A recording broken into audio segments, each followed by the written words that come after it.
السلام علیکم جی، فیاض رامے آپ لوگوں سے مخاطب ہے۔ بہت شکریہ آپ سب لوگوں کا، آپ میری ویڈیو کے لیے وقت نکالتے ہیں۔ میں آپ لوگوں کو اپڈیٹ کرنے جا رہا ہوں سرکار بنام ظہیر مقدمہ میں، اور جیسا کہ آپ جانتے ہیں کہ آج ظہیر اور اس کے وکلا اور اس کے سہولت کار آج عدالتوں میں رل گئے، ذلیل ہو گئے، اور انہوں نے پراسیکیوٹر جنرل اور تفتیشی افسر سعید رند کے خلاف جو توہین عدالت کی درخواست تھی وہ فائل کی ہوئی تھی کہ 8/6/2022 کو جو سندھ ہائی کورٹ نے بچی کو آرڈر کیا تھا بیان ریکارڈ کر کے ظہیر کے ساتھ جانے کا، آزاد کرنے کا، اس کی یہ وائلیشن ہے اور یہ چلان جو ہے وہ سبمٹ نہیں ہونا چاہیے اور یہ قانون کی خلاف ورزی ہے۔ سب سے پہلے آپ اپنی اسکرین پہ، میری اسکرین پہ یہ سندھ ہائی کورٹ کا آرڈر ملاحظہ کریں کہ عدالت نے ان کے ساتھ کیا سلوک کیا ہے آج، اور ان کی درخواست کس طریقے سے خارج کی ہے، پھر میں آپ لوگوں کو اپڈیٹ کرتا ہوں۔ جی، تو آرڈر آپ لوگوں نے دیکھا، اور آپ لوگوں نے دیکھا کہ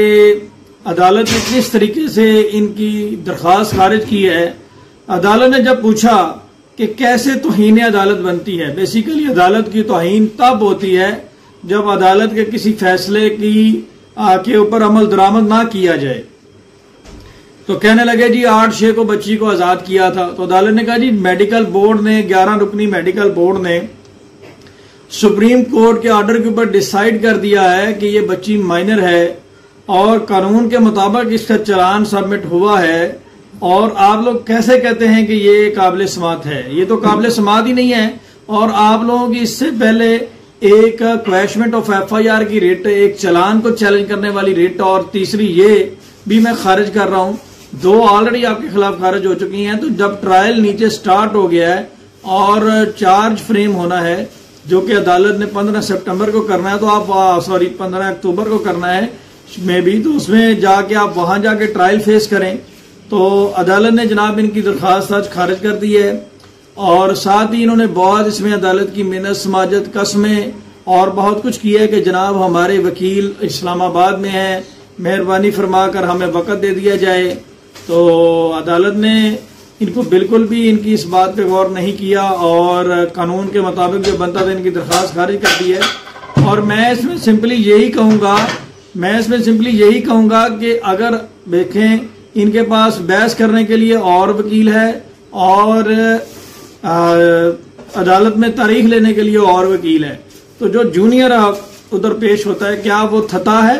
کیا وہ بول نہیں سکتا؟ وہ بحث نہیں کر سکتا عدالت میں؟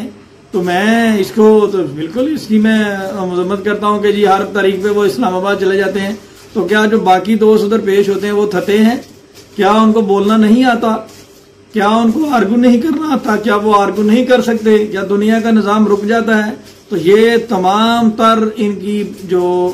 آج امیدیں تھیں ان کے اوپر پانی پھر گیا ہے۔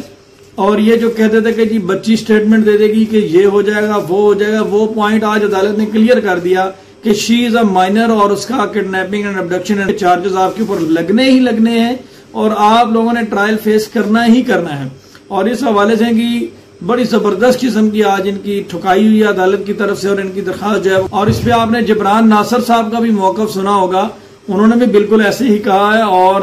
آج ایک بڑی اہم اچیومنٹ ہے، اگر میڈیکل کے حوالے سے بات کی جائے تو چونکہ جج صاحب چھٹی پہ تھے اور ڈیوٹی جج صاحب نے میٹر کو سنا، اور انہوں نے کہا ود ان 1 اور 2 ڈیز کے اندر اس کو ڈیسائیڈ کیا جائے، اسی ہفتے کے اندر اسی ویک کے اندر اس ایپلیکیشن کو دوبارہ ہیئرنگ کے لیے مقرر کیا جائے۔ ڈیفینیٹلی وہ میڈیکل بھی الاؤ ہونا ہے، اور اس میں بھی مزید چیزیں کلیئر ہونی ہے۔ لیکن آج کی جو ایپلیکیشن خارج ہوئی ہے اس میں ظہیر گینگ کی خوب ٹھکائی ہوئی ہے، اور یہ ان کی تمام تر امیدوں میں پانی پھر چکا ہے، اور ان کے تمام دروازے بھی بند ہو چکے ہیں۔ اب تو بس نور منیر جو ہے اس کی گرفتاری اور ان کا ٹرائل چلنے کے بعد دوبارہ جیل جانے کا انتظار کر رہے ہیں۔ سب لوگوں کا بہت شکریہ، انشاءاللہ رات کو لائیو سیشن میں ملاقات ہوگی۔ کہ بیسیکلی یہ جھوٹے لوگ ہیں اور یہ بالکل گنہگار ہیں، اور انہوں نے تو بچی کی نازیبا تصویریں بھی وائرل کی نا، تو اس سے یہ ثابت ہوتا ہے کہ انہوں نے بچی کا فزیکلی مس یوز کیا ہے، اور اس کو ڈرگز وغیرہ بھی یہ دیتے رہے ہیں۔ لیکن ان کے پاس ایک پیپر ہے جو جعلی نکاح نامہ ہے، یہ اس کو کلیم کر کے اس کی آڑ میں چھپنا چاہ رہے ہیں، جو کہ ہم ان کو چھپنے نہیں دیں گے اور ڈیفینیٹلی میڈیکل ہوگا۔ اور ابھی بھی میں آپ کو بتاؤں کہ کچھ چیزیں ایسی ہیں جو ہم میڈیا پہ ڈسکلوز نہیں کر سکتے، جیسا کہ اب سر ٹیکنالوجی بڑی ایڈوانس ہو چکی ہے، اب وہ چکر نہیں رہے۔ آپ دیکھیں کہ اب اورل سیکس کی ایک چیز آ گئی، اس میں وہ اورل ایگزامینیشن سے بھی ڈاکٹرز پتہ لگا لیتے ہیں کہ یہ فزیکل اسالٹ ہوا ہے یا نہیں ہے ہوا۔ تو سر یہ بہت ساری چیزیں ہیں جو ہم یہاں پہ نہیں بتا سکتے، اسی لیے میڈیکل میں تقریباً مور دین 60% حقائق اب بھی سامنے آ جائیں گے،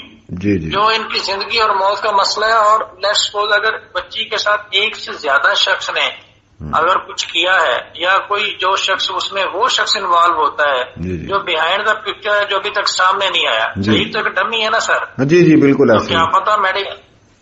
کیا پتا میڈیکل کے ذریعے وہ شخص سامنے آ جائے، اس کے سائیکالوجی ٹیسٹ کے ذریعے